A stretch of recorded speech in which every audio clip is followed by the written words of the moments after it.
ಆತ್ಮೀಯ ಬಂಧುಗಳೇ, ಮಹಾಭಾರತ ವಿರಾಟ ಪರ್ವ. ಇದರಿಂದ ಅರ್ಜುನ ಶಮಿ ವೃಕ್ಷದ ಹತ್ರ ಹೋಗಿ ತನ್ನ ಶಸ್ತ್ರಾಸ್ತ್ರಗಳಿಂದ ಸುಸಜ್ಜಿತನಾಗೋದು, ಮತ್ತೆ ಉತ್ತರನಿಗೆ ತನ್ನ ಪರಿಚಯವನ್ನು ಕೊಟ್ಟು ಕೌರವರ ಸೈನ್ಯದ ಕಡೆಗೆ ಹೋಗೋದು. ಈ ವಿಷಯದ ಬಗ್ಗೆ ನಾವು ತಿಳ್ಕೊಳ್ತಾ ಇದ್ವಿ. ಹೋದ ಭಾಗದಲ್ಲಿ ಇವನೇ ಅರ್ಜುನ ಅಂತ ಗೊತ್ತಾದ್ಮೇಲೆ ಅವನಿಗೆ ತುಂಬಾ ಸಂತೋಷ ಆಗುತ್ತೆ. ನಾನು ರಥವನ್ನ ಓಡಿಸ್ತೀವಿ, ನೀವೇನು ಯೋಚನೆ ಮಾಡಬೇಡಿ, ನನಗೂ ಕೂಡ ರಥ ಓಡ್ಸಕ್ ಬರುತ್ತೆ, ನಾನು ಕಲ್ತಿದ್ದೀನಿ ಅಂತ ಅಂದ್ಬಿಟ್ಟು ಹೇಳ್ತಾನೆ. ಆಮೇಲೆ ಅರ್ಜುನ ತನ್ನ ಎಲ್ಲಾ ಅಸ್ತ್ರಗಳನ್ನು ಕೂಡ ಒಂದು ಸರಿ ಸ್ಮರಣೆ ಮಾಡಿಕೊಂಡು ಅದನ್ನೆಲ್ಲ ಮನಸ್ಸಲ್ಲಿ ಅವನು ನಿವಾಸ ಮಾಡಿ ಅಂತ ಅಂದ್ಬಿಟ್ಟು ಕೇಳ್ಕೊಳ್ತಾನೆ.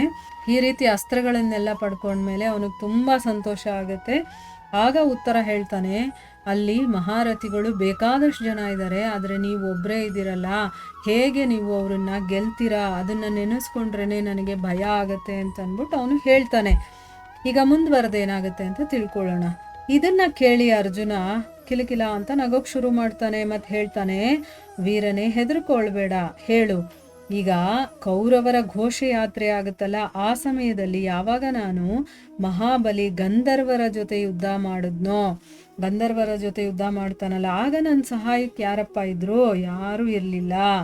ದೇವರಾಜನಿಗೆ ನಿವಾತ ಕವಚ ಮತ್ತೆ ಪಲೋಮ ಅನ್ನುವಂಥ ದೈತ್ಯರ ಜೊತೆ ಯುದ್ಧ ಮಾಡ್ತಾ ಇರುವಂಥ ಸಮಯದಲ್ಲಿ ನನ್ನ ಜೊತೆಗಾರರು ಯಾರಿದ್ರು? ಯಾರೂ ಇರಲಿಲ್ಲ. ಮತ್ತೆ ದ್ರೌಪದಿಯ ಸ್ವಯಂವರದಲ್ಲಿ ಯಾವಾಗ ನಾನು ಬೇಕಾದಷ್ಟು ರಾಜರನ್ನ ಎದುರಿಸ್ಬೇಕಾಗಿತ್ತೋ, ಆ ಸಮಯದಲ್ಲಿ ಯಾರು ನನ್ನ ಸಹಾಯ ಮಾಡಿದ್ರು? ಯಾರೂ ಇಲ್ಲ. ನಾನು ಗುರುಗಳಾದಂತಹ ದ್ರೋಣಾಚಾರ್ಯ, ಇಂದ್ರ, ಕುಬೇರ, ಯಮರಾಜ, ವರುಣ, ನಂದಿದೇವ, ಅಗ್ನಿದೇವ, ಕೃಪಾಚಾರ್ಯ, ಲಕ್ಷ್ಮೀಪತಿ ಶ್ರೀಕೃಷ್ಣ ಮತ್ತು ಭಗವಂತ ಶಂಕರ, ಇವರೆಲ್ಲರ ಆಶ್ರಯವನ್ನು ಪಡ್ಕೊಂಡಿದ್ದೀನಿ. ಅಂದರೆ ಇಷ್ಟೂ ಜನರ ಆಶೀರ್ವಾದ ನನ್ನ ಮೇಲಿದೆ, ಅವರ ಒಂದು ಕೃಪೆ ನನ್ನ ಮೇಲಿದೆ. ಅದಕ್ಕೋಸ್ಕರ ಇವರ ಜೊತೆ ಯುದ್ಧ ಮಾಡೋದಕ್ಕೆ ನನಗೆ ಯಾಕಾಗೋದಿಲ್ಲ? ನೀನು ಈ ಮಾನಸಿಕ ಭಯಗಳನ್ನು ಬಿಟ್ಟು ಬೇಗ ರಥವನ್ನ ಓಡಿಸು. ಈ ರೀತಿ ಉತ್ತರನನ್ನ ತನ್ನ ಸಾರಥಿಯನ್ನಾಗಿ ಮಾಡಿಕೊಂಡು ಅರ್ಜುನ ಏನ್ ಮಾಡ್ತಾನೆ, ಶಮಿ ವೃಕ್ಷಕ್ಕೆ ಪ್ರದಕ್ಷಿಣೆ ಹಾಕಿ ಮತ್ತೆ ತನ್ನ ಎಲ್ಲಾ ಅಸ್ತ್ರಶಸ್ತ್ರಗಳನ್ನ ತಗೊಂಡು ಅಗ್ನಿದೇವ ಕೊಟ್ಟಂತ ರಥವನ್ನ ಸ್ಮರಿಸ್ಕೊಳ್ತಾನೆ.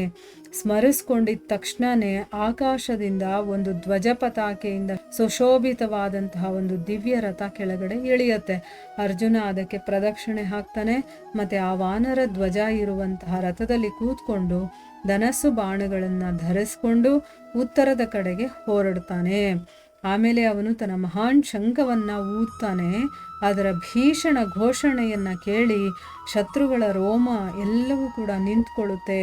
ರಾಜಕುಮಾರ ಉತ್ತರನಿಗೂ ಕೂಡ ಬಹಳ ಭಯ ಆಗುತ್ತೆ ಆ ಶಬ್ದವನ್ನೆಲ್ಲ ಕೇಳಿ. ಮತ್ತೆ ಅವನು ರಥದ ಒಳಭಾಗದಲ್ಲೂ ಹೋಗಿ ಕೂತ್ಕೊಂಡ್ಬಿಡ್ತಾನೆ ಭಯ ಪಟ್ಕೊಂಡು.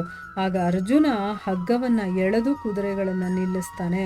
ಮತ್ತೆ ಉತ್ತರನನ್ನ ಹೃದಯದಿಂದ ಆಲಿಂಗನೆ ಮಾಡಿಕೊಂಡು ಆಶ್ವಾಸನೆಯನ್ನ ಕೊಡ್ತಾ ಹೇಳ್ತಾನೆ, ರಾಜಪುತ್ರನೇ ಹೆದರ್ಕೊಳ್ಬೇಡಪ್ಪ, ನೀನು ಕೂಡ ಕ್ಷತ್ರಿಯ ತಾನೆ, ಹೀಗಿದ ಮೇಲೆ ಶತ್ರುಗಳ ಮಧ್ಯಕ್ಕೆ ಬಂದು ಯಾಕೆ ಹೆದರ್ಕೊಳ್ತೀಯಾ?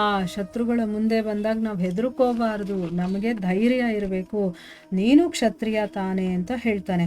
ಉತ್ತರ ಹೇಳ್ತಾನೆ, ನಾನು ಶಂಖ ಮತ್ತೆ ಬೇರಿಗಳ ಶಬ್ದಗಳನ್ನ ಕೇಳಿದ್ದೀನಿ, ಮತ್ತೆ ಸೇನೆಯ ಮೋರ್ಚಾ ಬಂದಿಯಿಂದ ನಿಂತಿರುವಂತ ಆನೆಗಳ ಶಬ್ದವನ್ನ ಕೇಳುವಂತ ಅವಸರ ನನಗೆ ಬಹಳ ಸಲ ಸಿಕ್ಕಿದೆ.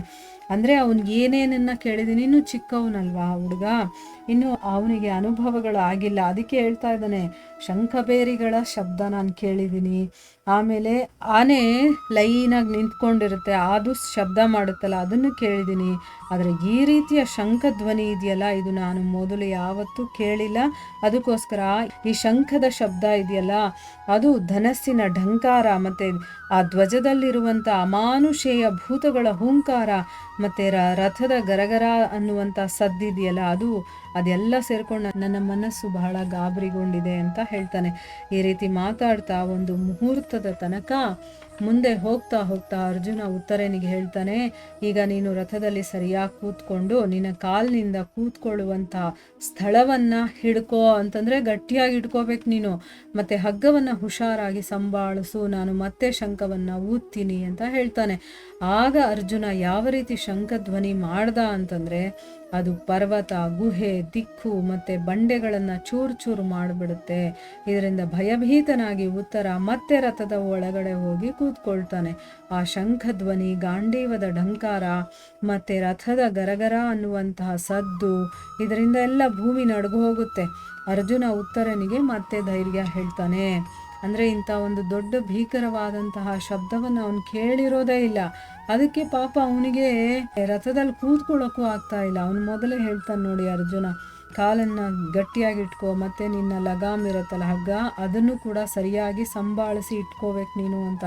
ಮತ್ತೆ ಅವನು ಶಂಖವನ್ನು ಊದಿದಾಗ ಅವನು ಮತ್ತೆ ಆ ಒಂದು ಧ್ವನಿಗೆ ಹೆದರ್ಕೊಂಡು ಹೋಗೊಂದು ಮೂಲೆಯಲ್ಲಿ ಕೂತ್ಕೊಂಡ್ಬಿಡ್ತಾನೆ. ಆಗ ಅರ್ಜುನ ಅವನಿಗೆ ಮತ್ತೆ ಧೈರ್ಯವನ್ನು ಹೇಳ್ತಾನೆ, ನೀನು ಕ್ಷತ್ರಿಯ, ಇದನ್ನೆಲ್ಲ ನೀನು ಸಹಿಸ್ಕೊಳ್ಳೋದನ್ನ ಕಲಿಬೇಕು, ಇದನ್ನೆಲ್ಲ ಎದುರಿಸೋದನ್ನ ಕಲಿಬೇಕು, ಇದಕ್ಕೆ ನೀನು ಹೆದರ್ಕೋಬಾರದು ಅಂತಂದ್ಬಿಟ್ಟು ಅರ್ಜುನ ಅವನಿಗೆ ಸಮಾಧಾನ ಮಾಡಿ ಹೇಳ್ತಾನೆ. ಇಲ್ಲಿಗೆ ನಾವು ನಿಲ್ಲಿಸೋಣ. ಹರೇ ಕೃಷ್ಣ.